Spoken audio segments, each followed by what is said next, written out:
अंबिकापुर जिले के नगर निगम क्षेत्र में तालाब और जल निकासी की जमीनों पर अवैध कब्जे का मामला लगातार बढ़ता जा रहा है। रिंग रोड तालाब विवाद के बाद अब बाथूपारा तालाब में जल निकासी मार्ग पर अतिक्रमण का नया मामला सामने है। आरोप है कि एक होटल संचालक ने जल निकासी की जमीन पाट कर वहां कॉटेज निर्माण की तैयारी की है, जिससे शहर की ड्रेनेज व्यवस्था प्रभावित हो सकती है। इस मार्ग से कई इलाकों का पानी तालाब में पहुंचता था। शिकायत के बाद नगर निगम ने नोटिस जारी कर 1 सप्ताह में अतिक्रमण हटाने के निर्देश दिए थे, लेकिन समय सीमा बीतने के बाद भी कार्रवाई नहीं हुई। कांग्रेस ने इस मामले में निगम और होटल संचालक की मिलीभगत का आरोप लगाया है। फिलहाल कार्रवाई में देरी को लेकर सवाल उठ रहे हैं। देखिए, प्राकृतिक निकास को जिस प्रकार से रोकने का काम पर्पल ऑर्किड के मालिक ने किया है, हम लोग हमेशा देखते आ रहे हैं कि शहर में जिस प्रकार कुंडला सिटी नाम का एक कॉलोनी है, कुंडला सिटी नाम के कॉलोनी में जब भी बारिश होती है, जल भराव की स्थिति वहाँ उत्पन्न हो जाती है। वो जो निकासी है, वो कुंडला की निकासी जो वहीं जाती है। आपको बताना चाहता हूँ कि उसके बाद तपस्या के पास की जो निकासी, अग्रसेन चौक की जो निकासी, सारी निकासी वहीं जाकर निकलते हैं, जिसको आज पर्पल ऑर्किड होटल के मालिक के द्वारा उसको रोक दिया गया है। तो मैं कहीं ना कहीं ये मानता हूँ कि बारिश के समय जिस प्रकार जल भराव की स्थिति वहाँ उत्पन्न हो जाएगी, उसको लेकर हम लोग शिकायत किए थे कलेक्टर से, नगर निगम कमिश्नर से। नगर निगम कमिश्नर के द्वारा कार्रवाई की गई कि उनको निकासी को फिर से जिस स्थिति में थी उस स्थिति में बना के देने की बात उन्होंने नोटिस के माध्यम से की थी। पर आज की स्थिति में, जब तक लास्ट डेट था, आज की स्थिति तक पर्पल ऑर्किड होटल के मालिक ने अभी तक अतिक्रमण को नहीं हटाया है, नहीं तोड़ा है। तो उनको जो दोबारा हम लोग नोटिस जारी किया था, उसका अवधि समाप्त हो गया था। तो नगर निगम की टीम को आदेश जारी किया गया है कि जो नाले पानी निकलने का जो जगह है और जो तालाब को काटा गया है, उसको रिक्त करने के लिए हमने एक टीम बना के आदेश किया हुआ है। उसमें पुलिस और राजस्व विभाग के सहयोग से उसका तिथि निर्धारण करके उसमें कार्रवाई की जाएगी। जो तालाब काटा गया है उस मिट्टी को भी हटाया जाएगा। जो सीमांकन में निकला है तालाब की जमीन, उसको हटाया जाएगा। राजधानी रायपुर के उड़ला थाना पुलिस ने फेरो मैग्नीज में मिलावट कर धोखाधड़ी और गबन करने वाले एक अंतर्राज्यीय आरोपी को गिरफ्तार किया है। आरोपी की पहचान शौकीन खान निवासी अलवर राजस्थान के रूप में हुई है। पुलिस के मुताबिक आरोपी ने परिवहन के दौरान 43 मीट्रिक टन फेरो मैग्नीज के 43 बैगों की सील तोड़कर उसमें गिट्टी, पत्थर और आयरन और मिलाकर दोबारा सिलाई कर दी। इससे पूरा माल अनुपयोगी हो गया और कंपनी को करीब 48 लाख रुपए का नुकसान हुआ। जांच में ये भी सामने आया कि आरोपी ने करीब 3 टन फेरो मैग्नीज हरियाणा के एक कबाड़ी को बेच दिया था। तकनीकी विश्लेषण के आधार पर पुलिस ने आरोपी को अलवर से गिरफ्तार कर लिया है और घटना में प्रयुक्त ट्रक भी जब्त किया है। इस मामले में उड़ला थाना में BNS की विभिन्न धाराओं के तहत अपराध दर्ज कर लिया गया है। पुलिस अब इस मामले में फरार अन्य आरोपी की तलाश में जुटी हुई है।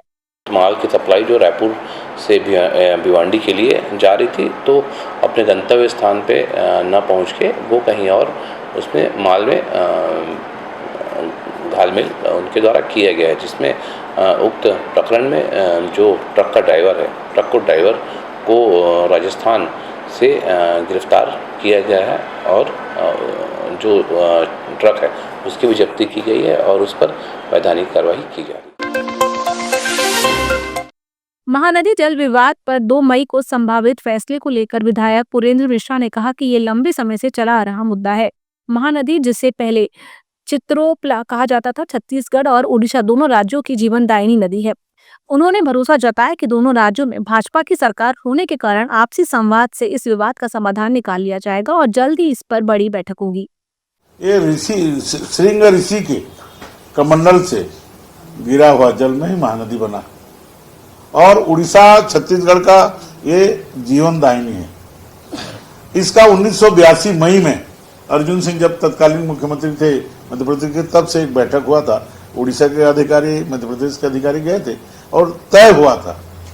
परंतु 2012 में नवीन सरकार, बीजू जनता दल के सरकार को लगा कि महानदी के मुद्दा नहीं उठाएंगे तो ये लोग पंचायत चुनाव में जीत जाएंगे। राजनीतिक मुद्दा है। उन्होंने मुद्दा उठाया, हमने उसका पटाक्षेप किया। रमन सिंह साहब मुख्यमंत्री थे, एक बलांगीर की सभा में उन्होंने कहा कि हम भाई भाई बैठ जाएंगे। केंद्र में हमारी सरकार है, राज्य में हमारी सरकार है और बीजेपी को राजनीतिक मुद्दा के लिए इसको नहीं करना था, ये उन्होंने कहा था उस समय। मैं आज भी कहता हूँ, उड़ीसा में हमारी भारतीय जनता पार्टी की सरकार है, छत्तीसगढ़ में भारतीय जनता पार्टी की सरकार है, केंद्र में हमारी सरकार है। दोनों भाई बैठ के उस निर्णय को कर लेंगे, लेकिन उस मुद्दे में ट्रिब्यूनल का 2 तारीख को कुछ ऑर्डर आने वाला, ऑर्डर देखते हैं, उसके बाद एक बड़ा बैठक करके उस समस्या का समाधान हो जाए। इसमें कोई ऐसी बात नहीं है, ये राजनीति के कारण ही शुरू हुआ मुद्दा है। पश्चिम बंगाल विधानसभा चुनाव के पहले चरण की वोटिंग के बीच छत्तीसगढ़ के उप मुख्यमंत्री अरुण साव ने कहा कि भारतीय जनता पार्टी की जीत तय है। पश्चिम बंगाल से आ रहे मतदान के रुझान से स्पष्ट है कि राज्य में बदलाव की लहर है और ममता बनर्जी सरकार की विदाई तय है। उन्होंने विश्वास व्यक्त किया कि पश्चिम बंगाल में इस बार कमल खिलने जा रहा है और प्रदेश को सुशासन वाली सरकार मिलने वाली है। श्री साव ने कहा कि राज्य की माताओं और बहनों को सुरक्षा का भरोसा मिलेगा तथा युवाओं के सपनों को साकार करने का मार्ग प्रशस्त होगा। पश्चिम बंगाल के लोगों का जो वोट दिख रहा है और सवेरे से जो वोटिंग का ट्रेंड है वो बहुत स्पष्ट और साफ है कि पश्चिम बंगाल से ममता दीदी का टाटा बाय बाय होने वाला है। पश्चिम बंगाल में कमल खिलने वाला है। पश्चिम बंगाल में सुशासन आने वाला है। पश्चिम बंगाल के बेटियों को, माताओं को सुरक्षा मिलने वाली है, उनकी सशक्तिकरण होने वाला है। पश्चिम बंगाल के नौजवानों के सपने साकार होने वाले हैं।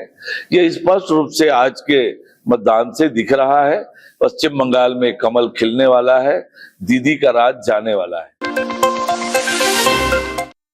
शासकीय कर्मचारियों की राजनीतिक दलों या संगठनों में सक्रिय सदस्यता को लेकर जारी आदेश पर छत्तीसगढ़ में सियासत तेज हो गई है। सरकार के यू टर्न पर सत्ता पक्ष और विपक्ष आमने सामने है। कांग्रेस ने इस आदेश के पीछे राष्ट्रीय स्वयंसेवक संघ की भूमिका होने का आरोप लगाया है। कांग्रेस संचार प्रमुख सुशील आनंद शुक्ला ने कहा कि सरकार स्पष्ट करे कि क्या अब सरकारी कर्मचारी राजनीतिक और सामाजिक गतिविधियों में शामिल हो सकते हैं, क्या उन्हें पदाधिकारी बनने की छूट दी गई है। उन्होंने सवाल उठाया कि क्या ये आदेश कर्मचारियों को आरएसएस की गतिविधियों में शामिल करने के लिए है। शुक्ला ने आरोप लगाया कि इससे लगता है कि सरकार भाजपा नहीं बल्कि परोक्ष रूप से आरएसएस द्वारा संचालित हो रही है। 22-21 तारीख के इस आदेश को जो प्रतिबंध था उस पर स्टे लगाया जाता है आगामी आदेश तक। मतलब आज की तारीख में छत्तीसगढ़ में कोई भी शासकीय कर्मचारी किसी भी राजनीतिक दल का सदस्य बन सकता है, किसी भी सामाजिक संगठन का सदस्य बन सकता है, मुख्यमंत्री मंत्रियों के खिलाफ जिंदाबाद मुर्दाबाद के नारे लगा सकता है। भैया जी, उसमें स्टे लगाया गया है।